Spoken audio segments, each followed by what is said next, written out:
What is up, my Squirtleites? It is I, your king, welcoming you back to more Let's Play Destiny. In the last episode, we began full strength curse week here in the Dreaming City, the last week in the cycle before it goes back to the week curse.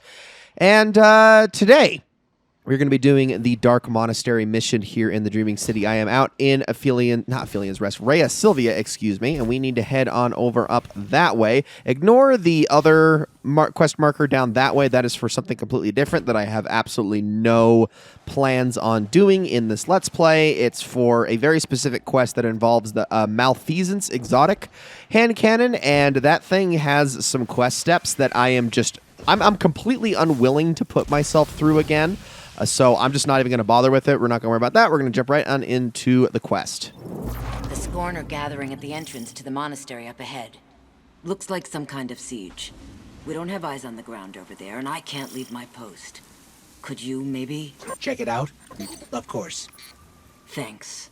All right, we're on it. Here we go. So let's head on down. This is it. This is the final mission here. There's a lot of Scorn ahead. I've got my hand cannon with me. I've got a shotgun, and I've got my linear fusion rifle all here to get the job done. I'm going to be using this hand cannon to get a whole lot of kinetic kills so I can get lots and lots and lots of orbs of power. Oh my gosh, I cannot even think right now. And it looks like more have spawned behind us, and it looks like they've already gotten out of the way of that one. So why don't I do a combination blow chain there just to kind of clear the air around us. And we got a whole lot more than just Scorn to deal with. There's definitely still Taken out here too. But the Scorn kind of come back in full force. But remember what I said when we started this whole thing, that full curse week is kind of the Taken's time to shine, the weakest curse is the Scorn's time, and the middling curse is the Hive?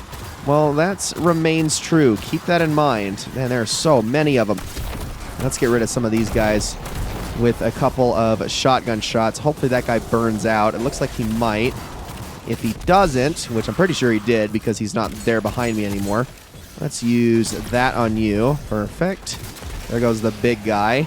And we got another big guy up ahead. More spawning behind us, so keep that in mind. They are pretty relentless back here. So you just want to take as many out as you can. Almost got it, though. There goes the eye, and now all I need... Well, let me kill the eyes first.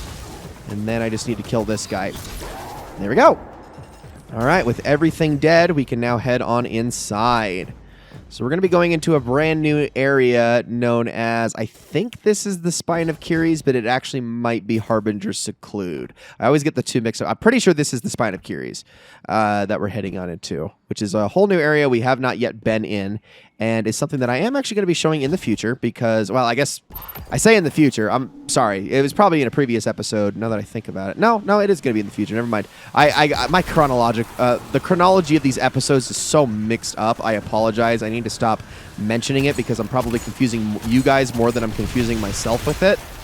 I'm so sorry, but we've got a lot of Screebs to deal with here, and then this captain that will try to tether us in place while we deal with them. Focus on the Screebs first. They are not going to spawn infinitely, but they will spawn a hefty amount. Make sure you kill them. Oh, thank goodness for that close-range headshot. Oh, my gosh, dude, they keep coming. Go away. Jeez. All right, I'm going to chuck a grenade on you because I need you to... Maybe it's when we kill the captain that they stop spawning, but I honestly can't remember. But these Scorn are just relentless. All right, there we go. That should do it. With all of them dead... This door will open, and there's a wizard right here. If I can kill you, it's the Priest of Inkaru. Keep that name in mind, Inkaru. Okay, so the way this works is very simple. We got 3 different majors we need to kill in each section of the room to open the gate on the very, very far side. We're going to start on the left here because it's the easiest set to deal with. It is, I believe, a captain over here that's got some vandals around him. He's not too strong. I think I'll just go in and barrel stuff him with my shotgun here. There we go. That'll do. Okay, I'm going to dodge into you just so that I can make sure I don't go flying here. Make sure you run into... If you're within range of the Taken Phalanx blasts, make sure you run towards them, not away from them. Don't give them that extra momentum to launch you flying far away. You don't want that. I'll take this Barian bow, though. That's some free glimmer. Thank you very much. Well, there's a Shadow Thrall there. I actually know what's spawning those, but we'll deal with that in a second. I'm going to grab this heavy before I forget really quickly. There's actually a little bit more over here as well. Now, if you're wondering where the hidden major is in this mission, we're actually getting pretty close to him, the Odinam. Let me kill you really quickly, and then shotgun you. Throw a grenade down there, and then kill those guys with the blast. Now, I'm going to get my shotgun ready because right up here is the Odinam. Let's kill him. There, beautiful. Just wanted to make sure that we got rid of him before he tried to do anything funny. But that's 2 of the 3 Sentinels down. We've also got an Abomination over here. Kill him if you can. Definitely worth doing. He is going to give you a lot of grief if you're not careful. All right, we're doing good. We're doing good here. Just about got everything. All right, so it's this wizard is the last one. I'm going to use my linear on you. Now let's just make sure we clear this entire room out before we leave. The door is open, and we can proceed if we so desire, but I do not until everything in here is dead. Come on now. Kill you. Oh, don't you dare. Get out of here. And like I said, make sure you kill that Abomination because it is going to give you a whole lot of trouble if you do not do that immediately, sniping you from basically anywhere in the room. Their range is practically unlimited. All right. Now, head down here. And I called this Spine of Cures. This is Harbinger's Seclude. Okay, I was wrong. Harbinger's Seclude is the area, which makes sense, actually. Now, if you don't know what the Harbingers are a special set of Mara's priestesses that helped her with the ultimate weapon that helped disable the Dreadnought back in the Taken King. You might remember that the Harbinger was, in fact, the weapon that they used, if you remember that correctly. So this is where they would usually be housed if this place wasn't overrun by Taken and Scorn. The Dreaming City is a little bit worse for wear. Now, let's go all the way up here. We want to go all the way up to this shielded crystal. Once you get to the top, there are 2 Pre-Sivinkaru. Again, remember that name. It is important. Take them out. Break the crystal, and as soon as you break it, get ready to run. Oh, come on. How is it not broken yet? There we go. Get ready to run. All right, so there's gonna be a lot of blasts everywhere, lots of explosions, lots of enemies that are gonna try to boop you all over the place. You need to get back as fast as you can to the portal from where you came in. I'm gonna kill all of you with that really quickly. Don't you dare get out of here. And through the portal you go, and that is the mission. Petra, come in. I hear you. Go ahead. We just disrupted some kind of ritual in an Ascendant plane pocket. Transmitting video and data capture for further analysis. Excellent. I'll bring the report to the Techians. Well done, Guardian. And there it is. We get our Reverie Dawn cloak for our troubles, which is probably, I guess it's a little bit of a bump. I can get rid of my old one at the very least. And it is a little bit of a power bump, so that'll be good for the level gains we're trying to get. Now, one thing I'm going to do before we call this an episode is I'm actually going to go back to where we turn in back to the Oracle, basically. So let me turn all of this in, and we're going to go turn that offering in and see what happens. Because this is actually kind of important, specifically on Heaviest Curse Week. So bear with me as I go around you guys. Now I'm just going to Sparrow to victory here. Next week, okay, I do want to talk about that as we're heading on over there. Next week is going to be a combination, or I say next week, next episode, excuse me, is going to be a combination of the following 3 weeks of Ascendant challenges. I'm just going to put them all into one video. We're going to cut it all together. They're going to be recorded a long time apart because that's really the only other clean way I can do things. There's no other new missions to show. It's just Ascendant challenges. So I figured it'd be best if I just combine them into one. You're going to get that in the next episode. After the fact, we are then going to do the one strike here in the Dreaming City. And once that is done with, we have ourselves the dungeon, which is going to be pretty much the highlight of this entire campaign, at least in my opinion. I am a big fan of the dungeon here, and it's going to be our first foray into the dungeons, actually. And I can't wait to explain and show you how those things work exactly, because they are freaking cool. I am a big fan of that activity type. So looking forward to that.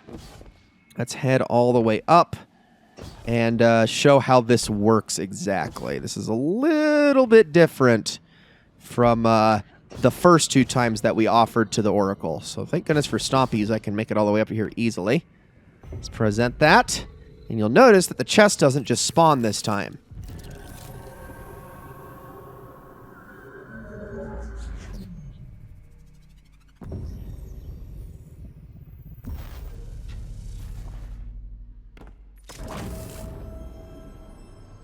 Shall we head on inside?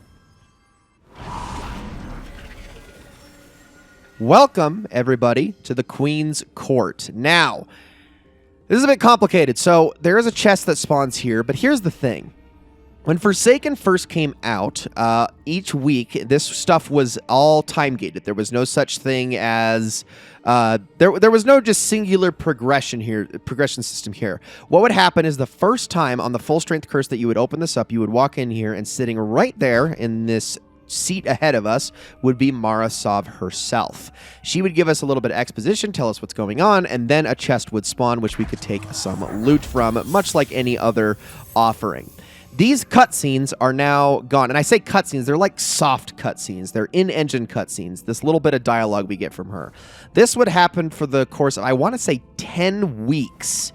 This would happen. So a total of 30 weeks that you would get these little bits of exposition from Mara. Now, the only place to find these now is on other videos on YouTube. They are kind of lost to history, but they are important for the events and the proceedings of the story. The problem is that due to the nature of this Let's Play, I cannot show absolutely everything that's going on. So what I'm going to do is on this video, I am going to be linking a playlist that is going to be showing all of the interactions with Mara in the Queen's Court, should you want to say hi to her. Probably my favorite thing about this place also is that it plays the music from the Reef in Destiny 1. And there is, in fact, also a jumping puzzle here, and I'm going to see if I can do it. It might be a little bit tricky, but you actually can, if you're careful, you can actually jump really high up all the way to basically the tippy top of the court. And I want to say there is another jump over this direction. Got it. Oh my goodness. It is so... I don't remember it being so dark in here. This is a little darker than I remember. Okay, I need to make one more jump. This is way darker than I remember. Like, significantly darker than I remember. But if you make it all the way to the top of this puzzle, and we go right here, you'll see this, all right? You see this right here on the ground? I haven't shown this yet. Then that's because I had already collected most of these on my Warlock, which is why they haven't been spawning. But in just about every Ascendant challenge you do, as well as in various locations throughout the game, there are these right here, these bones. Ahamkara bones, and I'm grabbing that specifically so I can finish the Secret Secrets challenge, but those are actually necessary for completing the Curse Breaker Dreaming City Triumph. There is right here, O Grave Robber Mine. Collect all Ahamkara bones in the Dreaming City. I had already collected 7 of them on my Warlock, and this one right here is the 8th. You needed to get a total of 16 of those if you want that title. So be on the lookout for those. There is one other collectible that we're going to have to worry about a little bit later on because we do not have the weapon for it, but just an FYI, in case you're ever interested, you ever happen to come across those, that is what those are for. They tend to, or they, at least back when Forsaken came out, they would also give you bits of lore, but that entire lore book is now unlocked by default. So let's head on back through and let's call this an episode. Guys, thank you all so very much for watching this episode of Let's Play Destiny. I hope you all enjoyed it very, very much. And in the next episode, like I said, we got 3 more Ascendant challenges to do, the 4th, the 5th, and the 6th one. Hope you're all looking forward to it. I will see you all in the next one.